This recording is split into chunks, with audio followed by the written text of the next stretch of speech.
6 నెలల్లో గోదావరి కాలుష్య రహితం కావాలని డిప్యూటీ సీఎం పవన్ కళ్యాణ్ అధికారులను ఆదేశించారు. పుష్కర ఘాట్ల పనులు పరిశీలించిన పవన్ నదిలో కాలుష్య తీవ్రత పెరగడంపై అసంతృప్తి వ్యక్తం చేశారు.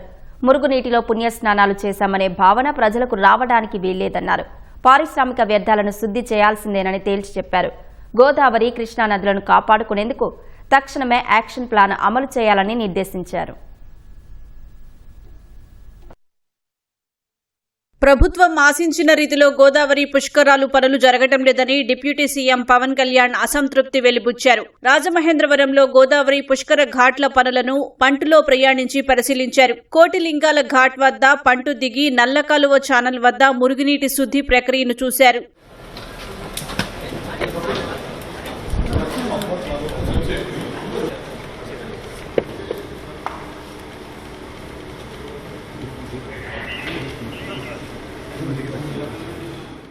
ప్రత్యక్ష పరిశీలన తర్వాత పుష్కరాల ఏర్పాట్లు, నదిలో గమనించిన అంశాలపై ప్రజాప్రతినిధులు, అధికారులతో పవన్ సమీక్షించారు. కాలుష్య నివారణకు తీసుకుంటున్న చర్యలను తెలుసుకున్నారు. మరో ఏడాదిలోపు 7,000కు పైగా పనులు ఎలా పూర్తి చేస్తారని కలెక్టర్ను అడిగారు. ఇప్పటి వరకు జరిగిన పనుల ప్రణాళికలు, డిపిఆర్లు కూడా సరిగ్గా లేవన్నారు. హడావుడి పనులతో ప్రజల ప్రాణాలకు ప్రమాదం ఏర్పడుతుందని పవన్ హెచ్చరించారు. గోదావరికి వెళ్లి మురుగునీటిలో పుణ్యస్నానాలు చేశామని ప్రజలు అనుకునేలా చేయవద్దని స్పష్టం చేశారు. పుష్కరాలకు వచ్చే 10 కోట్ల మందికి ప్లాస్టిక్ బదులు బయోడీగ్రేడబుల్ ప్రొడక్ట్స్ ఇచ్చేలా చర్యలు తీసుకోవాలన్నారు. ఉమ్మడి గోదావరి జిల్లాలో ప్లాస్టిక్ నిషేధాన్ని పటిష్టంగా అమలు చేయాలని డిప్యూటీ సీఎం ఆదేశాలిచ్చారు.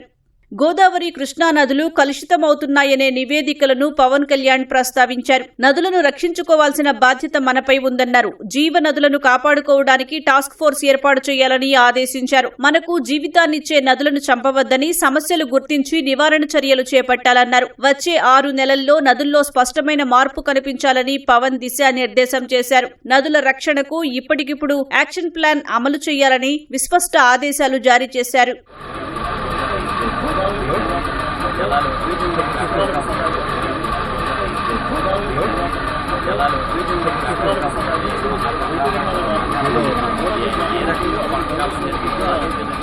గోదావరి తీరంలోని పరిశ్రమల యజమానులతో పవన్ కళ్యాణ్ ప్రత్యేకంగా సమావేశమయ్యారు. కాలుష్య నివారణ చర్యలపై మార్గనిర్దేశం చేశారు. రాష్ట్రాభివృద్ధికి పరిశ్రమలు చాలా కీలకమని, అదే సమయంలో కాలుష్య నివారణ అత్యంత ప్రధానమని స్పష్టం చేశారు. ఆక్వా వ్యర్థాలతో నదులు, కాలువలు కలుషితం కావడానికి వీల్లేదన్నారు. వ్యర్థాలను శుద్ధి చేశాకే నదులు, కాలువల్లో కలపాలన్నారు. నదిలోకి కాలుష్య కారకాలు వదిలే పరిశ్రమలపై చర్యలు తప్పవని వార్నింగ్ ఇచ్చారు.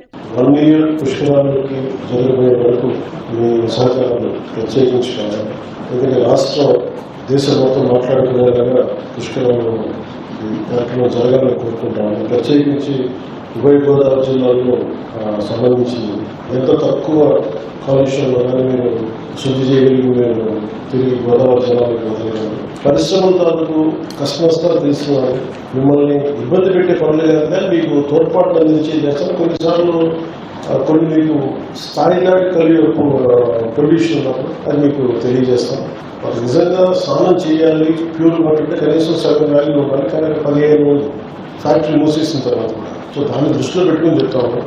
మొత్తంగా గోదావరి పుష్కరాల పనులు సరిగా జరగటం లేదని పవన్ కళ్యాణ్ అసంతృప్తి వ్యక్తం చేశారు. కుంభమేళా తరహాలో ఏర్పాట్లు ఎందుకు చేయలేకపోతున్నారని అధికారులను ప్రశ్నించారు.